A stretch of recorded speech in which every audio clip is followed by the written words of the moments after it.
Thank you very much.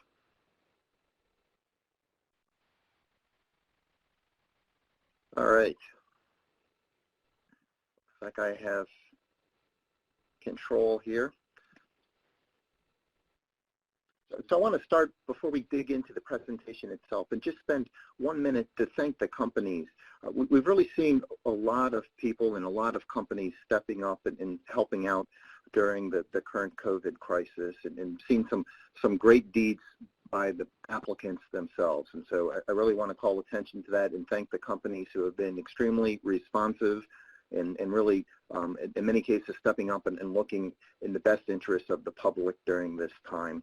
And at the same time, too, I want to thank the folks on the ANDA program team, because we've seen some real heroic work on sort of this side of the fence, too. And that's the folks in the Office of Generic Drugs and the Office of Pharmaceutical Quality, and of course there's a lot of other people supporting the program across the center, but especially in these two groups, we've seen them really understand the importance and jump on the applications. I've seen supplements that were approved in a matter of a couple days. I saw one where the acknowledgement letter was issued one day and then the approval action was issued the next day, and so I really appreciate the fact that everybody is working very hard. So with that, I'll sort of focus back now to the regular program here. And we're going to talk a little bit today about the ANDA program performance and go through some of what the data means, and then where we can provide some tips to help you sort of navigate this process. Okay, we're going to walk through some of the key program metrics. We'll provide some tips for success. And then we'll also look at some of the resources that people can use to help better navigate the process. So the agenda will start from the pre-ANDA program, right? This is the inception of the whole thing. We will move forward and cover the entire process from looking at filing to review to approval to post-approval submissions. It starts with the product-specific guidances, right? So one of the big successes of the GDUFA program is the research program and its ability to focus on efforts that directly benefit the review process. One of the most visual outputs of that program is the product-specific guidances. These provide great insight into the bioequivalence thoughts around the product. It also facilitates sort of our ability to bring the program, especially the bioequivalence program, is adequate first cycle around 70% or so of the time. That's an enormous win for both of us, right? The company knows what the target is. Reviewers know what the target is. We'll certainly take other recommendations, but people can see what our expectations are, and we're able to use this to really drive the bioequivalence process specifically to that first cycle adequate. That's one of the key components in our ability to move these applications through the process much faster, and we'll show you a little bit of that later on. We also have had the team sort of break off their efforts into looking at both the non-complex, right, the more traditional products, and then a big push to get better direction out there on the complex products that are a little trickier to work on, right? So these efforts are continuing. Take a look at those. It's great insight into what our thinking are. If you have suggestions, certainly other paths to bring that information forward to the agency. One of these is the pre-ANDA meeting request program. So this is something that was formalized under GDUFA 2. It's working very successfully, right? It's a great way to sort of sound out your path forward for these more complex products and interact with the team so that we all have a better understanding of what the application is going to look like and where some of the key points may be. Controlled correspondence is another opportunity for potential applicants to gain some clarification on the path forward. And what we've seen here is a steady increase in companies using this path, right? Very beneficial tool. Here are some of the reasons that we've had to sort of reject controlled correspondence. I'm not going to go through all of these, but the key is the more effort you put into your controlled correspondence, the more value you will receive out of the program. And sort of to show you what's going on, sort of matching the submission rate, we've been taking the controlled correspondence very seriously. big push to make sure we're able to answer these controls, give you meaningful answers, and try to do it very quickly, and sort of corresponding to the record levels of submissions. We've had record level of output, and I really want to thank the people who worked on controlled correspondence 29, 18, and 19 to allow us to set the record last year. So big win for both of us. Also want to look at then some tips for controlled correspondence. Like, please make it easy for us to understand your request. Right? And one of the keys to doing that is to make sure that your cover letter clearly indicates whether you have attachments, the number of attachments, and provide the appropriate background information. Right? Help to clarify exactly what you're looking for, and certainly locking in things such as the reference listed drug, the RLD, even the dosage form can help us give you a better answer, right? And that's to both our advantages. Here are some resources to help better navigate the controlled correspondence process and some of the other sort of pre-ANDA program efforts that are going on. Then we're going to pivot and look at the filing process, right? And by this, we'll look at the ANDA receipts. As you can see, the receipts fluctuate significantly from year to year. We also see fluctuations from month to month and even within the month, with trends being that much of these submissions occur within the last few days of the month. This certainly presents some operational challenges, but the team has been very diligent in working forward and moving those applications through. And I'm going to look at the refuse to file percentage. This is something that has changed in recent years, right? This is a big benefit to the program, right? We're having more communications and interactions during the filing period, right? There were updates to the guidance that helps facilitate these interactions. The filing team's assessment and its checklist is public. Like, you can see the exact same sort of assessment tool that we are using to go through these applications to make sure they contain all of the right pieces. And applicants, I think, are using these checklists to build a better application. So we certainly appreciate that. We are seeing a higher quality submission coming through. And refusing is not what we want to do. And what you'll see here is sort of the impact of the applications. And so there's certainly been a little bit of attention to the drop in the number of submissions, but it's not as significant as people think, because the key, what's being worked on to the disciplines, that number is actually a little bit more stable, right? Because we refuse fewer applications, it means the applications are coming in and landing with the team, right? That means that we're able to start the assessment process, right, and move those applications hopefully down the path towards approval.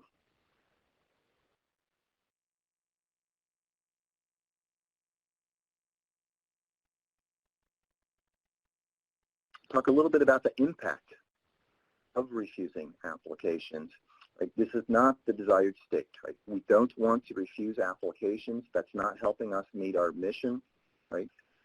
However, there's a lot of pressure for us, especially in the ANDA program, to follow the procedures, to be consistent. Right? Unfortunate, but we have to treat everybody as consistently as possible to be in a position to sort of defend the actions that we take and defend the robustness of the systems that we all operate within. And so I want to go through a couple other points and really highlight this. Like, there's nothing in it for FDA to refuse an application. We don't want to refuse applications. It's actually more work for us to refuse the applications. Right? We've got to double check everything. We have to have more meetings. We have to alert people that we're going to refuse an application. Right? Oftentimes, these result in disputes. That's a significant amount of effort on our end. And most importantly, for both of us, right, it can delay our ability to bring an application towards approval. And that's what we all want, right? We need those approvals. And we especially need those approvals for critical products. Right? Our mission is to bring high-quality generic drugs to the market. We can't do that if we can't both work together to get them approved. I'm going to provide some filing tips, and I'm not going to go through each one of these, but the key is do your homework. It will help us both manage these applications.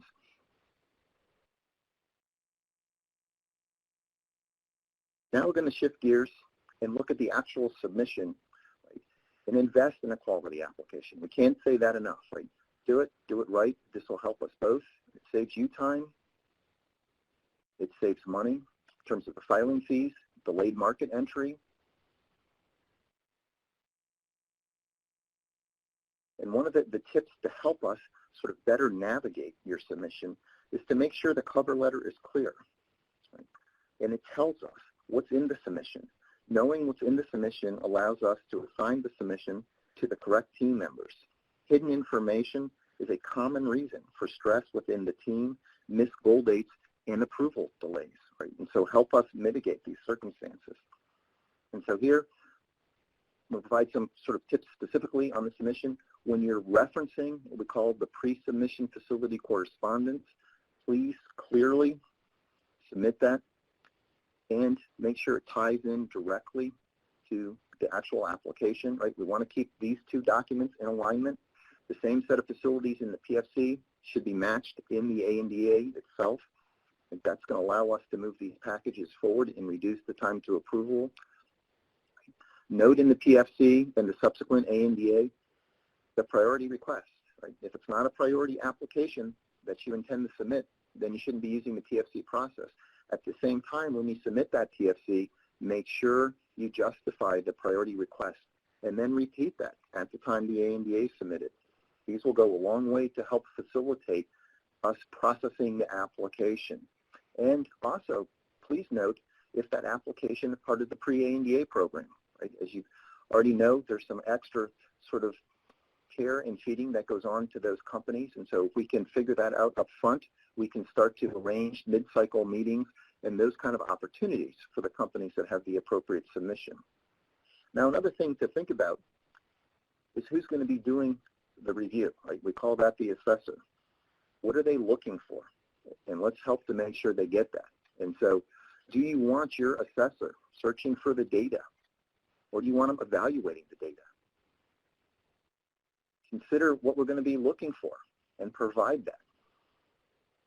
Build a reputation for quality submissions, right? Make it easy for us to navigate the application, right? And convey the appropriate message, right? Show us you have things under control and can submit everything, right?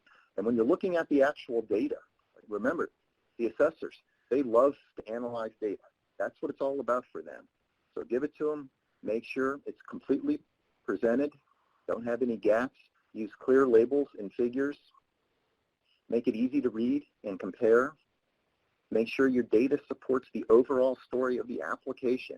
Like, we're submitting this drug. We have confidence in it. Here's why we are confident. Make sure that message gets carried over to the team that's making the assessment, right? Link it in. Show us that you know your product. If you're referencing prior communications with the agency, make sure you fully cite any suitability or citizen petitions.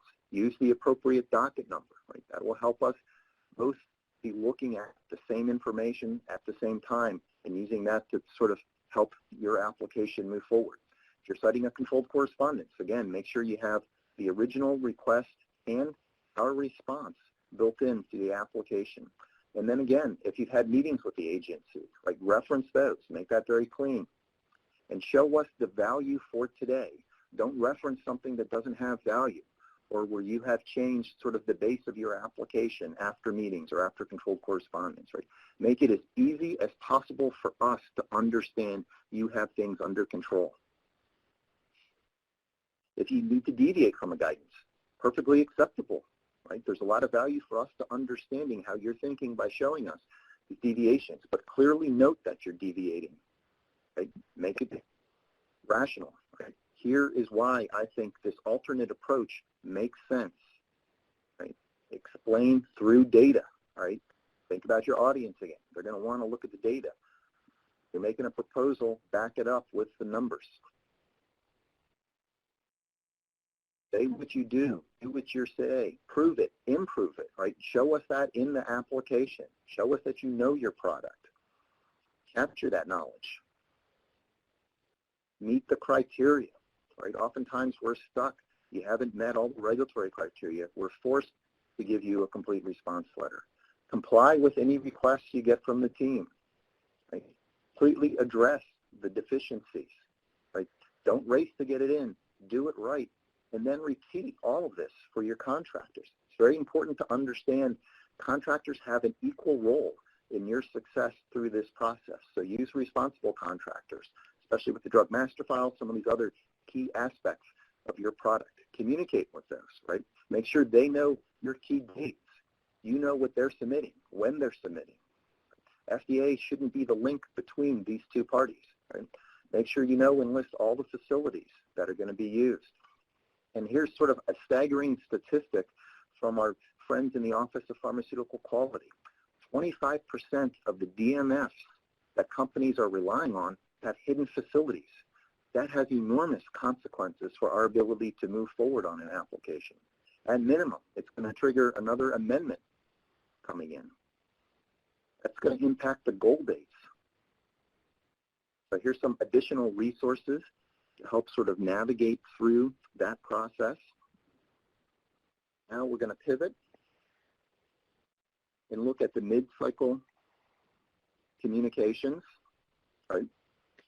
This is an opportunity then within the middle of the review cycle for us to communicate some thoughts that we have about your application, provide a little insight into some of the areas that we're focusing on, some of the areas where there may be concern, or simply requesting clarification or additional information to sort of help us move through our assessment. So what you see here is the volume of communications. Right? This is amazing. Thousands of these mid-cycle communications going on each year. Right? This has been a big success as part of the GDUFA program. It's one of the key pieces to us reducing the number of cycles it takes to approval, and then subsequently the total time it takes to approve an application. There's some tips to help better navigate the mid-cycle process. First, learn from your deficiencies. See if we can minimize them, right? Are there lessons learned on one application that you can apply to the next application? Provide complete and timely responses, right? We're going to give you a response time. Try to meet that. If you can't meet that, contact the appropriate people. Right? The goal dates are very important for us, right? And we're constantly sort of monitoring what are we getting from the applicant, when are we getting it, how does that fit with our scheme for moving this application forward within that goal cycle. If you experience any delays on your end, talk to the discipline project manager. Right? That's going to be the key contact for you on those. If you don't respond, and this happens, it happens more than we expected, where people aren't able to respond to the IR or DRL. That forces us then to issue the formal complete response letter. Right? Extra resources on our end to make this happen. And then we want to pivot a little bit because a small set of applications, and as we saw earlier, a growing set of applications are eligible not just for getting the mid-cycle communications in terms of the information requests and discipline review letters, but there's an additional communication piece built into the GDUFA program where we will schedule a mid-cycle meeting with you, right? And so this will be scheduled by the regulatory project manager early in the cycle. They'll start to reach out, contact the applicants, schedule this meeting at a future date. And so as you start to get information requests and discipline review letters, you can send the RPM sort of your timeline on when you think you'll be able to respond to those. Another thing that you can do is send questions, right? There's no obligation for us to respond to those questions, but we will make a good faith effort. If you give us a reasonable question, shows you've done the homework, right? You've provided some of the appropriate background, not just where do I go, FDA, but here's what I'm hearing, here's what I'm seeing, here's what I think you want. Does this sort of help you to better understand my application? Then we will make a good faith effort to try to address that during the meeting. The key, though, is giving us plenty of warning about those types of communications. So again, there's a link for some more information about that sort of facet of the program.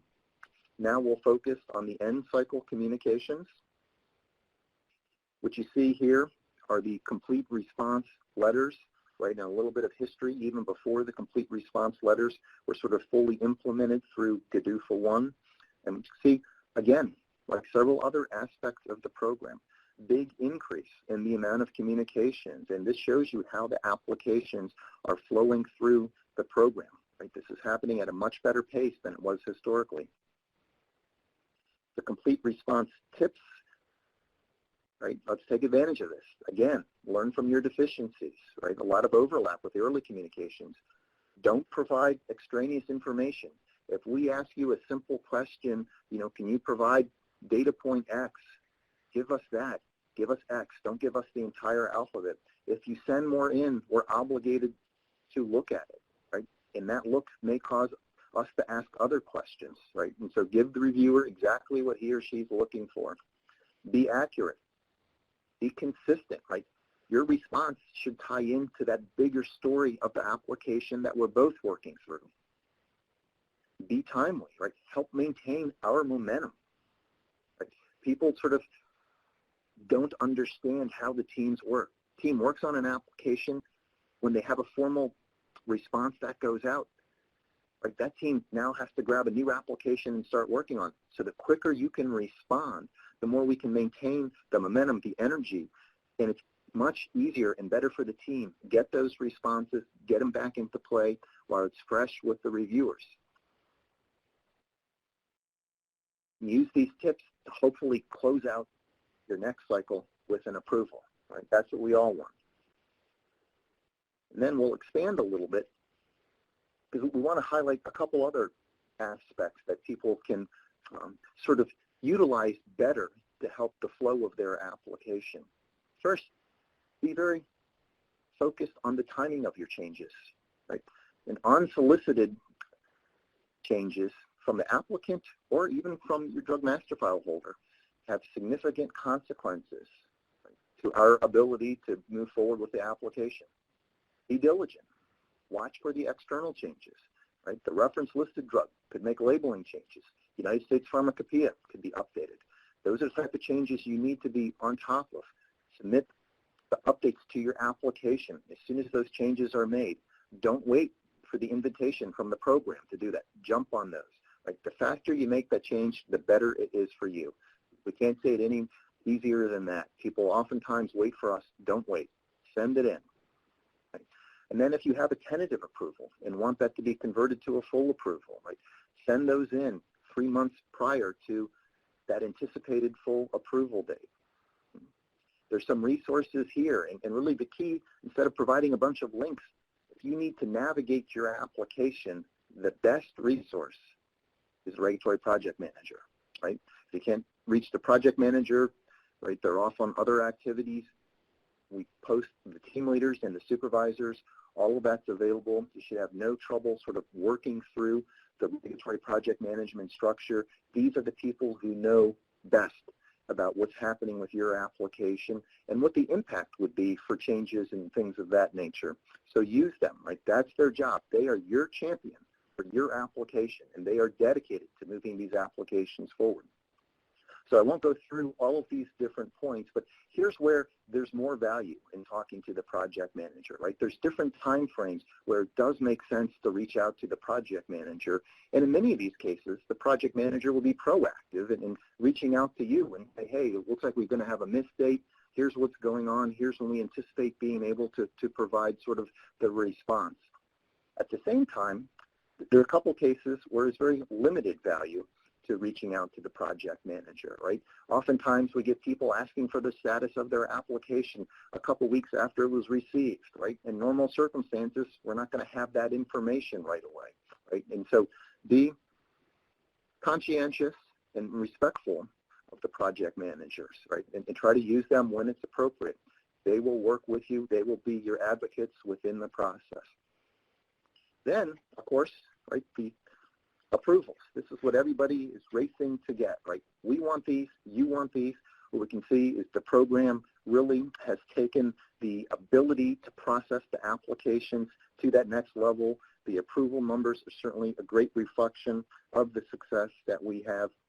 And, you know, it's great. We built a program. We can approve lots of applications. We're at a very healthy point in our ability to process applications. So you give us something that's reasonable, we will work with you, we will get it approved. And what we're also seeing now is not just the ability to get approvals out the door, but to do it faster, right? And this certainly helps the companies get a better understanding in terms of what the expected time to approval will be, right? Get you a little bit more business certainty. We're taking our commitments very seriously. We knew we had to do a better job managing the applications. And so what you see here is really significant improvement over the time it takes to get sort of comparable numbers of applications approved. And certainly there's outliers, special cases here and there, but if you're submitting a typical type of product and you've done it right, this is the type of treatment and the type of timing that you can expect to get from the program. Supplements, right? The story of the application doesn't end with the approval. Right? We're going to continue to work on those applications. Right? This starts an entire new sort of chapter in our regulation of the product. Right? And so again, we're going to have to come together to work successfully through this process. And what you can see is a big increase in the number of submissions. And this is really due to two factors. And of course, immediately people are going to say, well, there's no fee for the prior approval supplements under GDUFA 2, and that's why people are submitting more. That's certainly part of it. But one of the things we've seen with record numbers of approvals, we're now generating record numbers of supplements. And we certainly, I think, all understand that the application that's newly approved, this first year or so, we tend to see a higher number of supplements. It's not that supplements ever stop from applicants, but I think we all know they're a little bit more intense shortly after they're approved. That's fine, that's understandable, and this makes sense. With more approvals, we're generating more prior approval supplements. This is also something that we need to understand when we're looking at the entire ANDA program, not just originals. We must also factor in the growing number of post-approval activities that are going on. And so what you see here is a combination of both the prior approval supplements and the changes being affected supplements, right? This number has gone up and up. It's enormous, right? We're closing in at 9,000 supplements last year. Think about that, right? Divide that by sort of the number of staff members that we have, and that becomes a staggering amount of work. So when we look at the supplements, again, we're trying to match the pace that's coming in. We just can't do that, right? It's enormous growth over the past few years, right? On the receipt side, we're trying to get as many out the door as we can, but certainly we're not able to match that growing trend, right? We don't have the capacity to match those. Be respectful when you submit your changes in. We will take it very seriously. We will work on them, but at the same time, I don't think anybody envisioned the volume that we're seeing here today. And so we are, as you can see from this slide, losing ground. Now certainly a number that we didn't show here with the complete responses that go out, right? We don't want to show that. We want these to be approved, right? And so we understand supplements are very important to you. Give us the data. Use those same tips we talked about, right? Read your audience. Give us the appropriate data. Demonstrate you know what's going on in the supplement. You can tie those supplement changes back to the original application, right? That becomes part of your story on the application, right? Here's what we're doing, here's why we're doing it, here's why it makes sense, and here's the proof. That's what we're looking for in this case. Then we'll shift and look at some tips. First, like we said, the story doesn't end there, right? Continue. This is essential. We are going to continue to work with you for the life of that product. And also, very important, the quality of your submissions doesn't end with the approval. Maintain that same high standard of quality. That's a key to us moving forward and allowing you to make those changes, right? And to carefully assess the nature of the change before determining which type of reporting mechanism is appropriate. If you give us a change that we think makes sense, but you submit it through the wrong classification, that slows us down and may be forced to resubmit that the appropriate way, right? That's going to delay your ability to implement that change, right? And so take that just as serious as you took the original application. And then, of course, make the link, right? As part of telling the story, you've got to be able to link in. Here's why this change makes sense. Here's the part of the application that we're changing. Here's the reference. Here's why we can make this change successful and maintain sort of the high profile, right, and the high quality of this product through this change. And of course, we take these goals very seriously, right? There's a lot of effort on our end, right? There's a lot of reporting built into the GDFA program, right?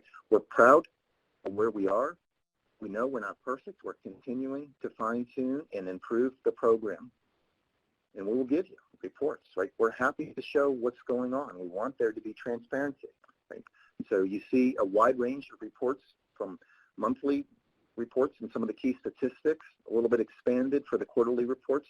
And then, of course, there's an annual report for Congress where you'll see this data and many more data points about the program, right? And we also know if we can't meet the goals, we're going to have to explain the misses, right? And so we have to explain to Congress, Government Accountability Office, right, GAO. If we miss, they're expected to audit, and they're expected to audit even when we make the goals, right? They come in periodically and audit us, and so we know that's coming. We want to do a good job. We want to be able to focus our staff on the applications and not be distracted with some of these other activities. So if we're successful and you help us be successful, we can dedicate more and more of our efforts to moving the applications forward and not have sort of these sidebar distractions occurring. And so I want to go through a couple challenge questions, right? Does FDA want to refuse to receive an application? Anybody say yes? I hope not. No way. We don't want this. We need the applications to come in. That's our lifeblood. We can't help the public by making generic drugs available if we don't get the applications, and we can't file those applications. So we put a lot of effort into trying to make that program run as successfully as possible, right? The story of your application does not end with the approval, right? Hopefully people will walk away from that. Continue, right? That same effort, that same diligence on your application, bring that all the way through. A lot of times we see people try very hard to get the application approved, but then their post-approval changes are sloppy, right? They've turned it over to different people. They can't link back to the original application. Know your application, know your story, be able to communicate that story to our post-approval team, right? And we're seeing more and more of these changes coming in, so it's even more important that you can help us manage this growing workload by giving us the right information and providing the appropriate references, data links, and connections back into the original submission to help us better navigate. So with that, I have some concluding remarks here. First, day-and-day program's in great shape, right? We've shown that we can process high-volume applications. We've shown that if you give us quality applications, we can process them and bring them to approval very quickly, right? Seeing the fastest approval times in the whole GDFA era going on right now, right? We're on it. We know what's going on. We know how to move the good applications forward. We're trying to help people understand the tips to build a better application. That allows us to move them forward. That allows you to get that approval forward. And most important, it's allowing the public to get the benefit of those applications, right? Pre-submission communications, those are increasing. Take advantage of this, right? That is a wonderful program, right? If you're working on one of these novel products, more complex type of products, take advantage of that. If you have something different, it could be a more traditional product, but you want to do something a little different, again, use this program, right? There's an opportunity to get information from us, but at the same time, make sure you're doing your homework, right? Don't ask general questions. Here's what we're thinking. Here's why we're thinking. Here's why we think this is supportable. Right? That's the type of pre-submission communication that's going to allow us to have a much better interaction and allow us to help you get that application pulled together to be successful. Then you're in a position, a better chance of being accepted, right? We've had some sort of expanded communications to help the success rate here grow We want that to increase, right? We want to file these applications. We need them filed. Take advantage, right? Do it right. Work with us. We'll get them filed. Take advantage of the within-cycle communications, right? We're seeing more and more communications, especially in that first cycle. In fact, we're seeing multiple rounds of communications from many of the disciplines. Take advantage of that, right? Give the team what they need, and that's going to help us get more first cycle approvals, right? And that's the ultimate goal with these activities, right? You've seen that we're exceeding our GDUFA 2 goals, right? We want that to work. We want it to be successful. We're putting pieces in place to make it successful. Everybody knows what's expected of them, right? Reviewers, the project managers, the management team, we're all pulling together to make this work. And the key, too, is it's people from all over the program, right? Pick an office that's supporting the ANDA program, they're on it. Everybody knows what's going on. We're all reading from the same script. We're all linked together to make this successful. And so I think we're certainly seeing more of a comprehensive team effort in the more recent years than ever was within the program. And for somebody like me who's been in the ANDA program for a long time, it's wonderful now to say, hey, we've got a question over here. And we don't even have to explain to some of the other people around the agency who we are. I can remember calling people years ago, hey, I'm working on this generic application, right? We're stuck. I can't move forward with my ANDA until you answer this question. And you would get that timeout moment. What's an ANDA? Who are you? Where are you coming from? Right? We don't have that now. When we say we're working on an ANDA, right, people listen. They're responsive. They want us to be successful. They're part of our team, right? There's not a we and a they. We're all part of this larger ANDA team. And so that has been working very successful, and having the user fee program, I think, has really tied us all together to be on the same page, right? The assessment time with us is dropping, right? The goals matter. I know they matter to you. They matter to us, too. And nothing helps sort of generate people working in sync than having those goal dates in place, right? We need them. You need them for business certainty. That's working. That's successful, right? We've done, it's a struggle. There's a lot of sweat and effort to get the application done on time, but we're doing that, right? It's a very brisk pace for us to get these applications done. But it's happening, and it's happening successfully. And of course, with that success, the approval times are dropping, right? That's wonderful. That's a great metric. It's certainly one of many metrics, but we know this is one that gets a lot of attention. That's great, right? It's also happening better on the post-approval side, right? All of these show that it is a great time to submit an application into the generic program. We're taking them very seriously. We're on it, and things are happening, right? And we appreciate all of the efforts and support. And at this point, Jeff will sort of pause here.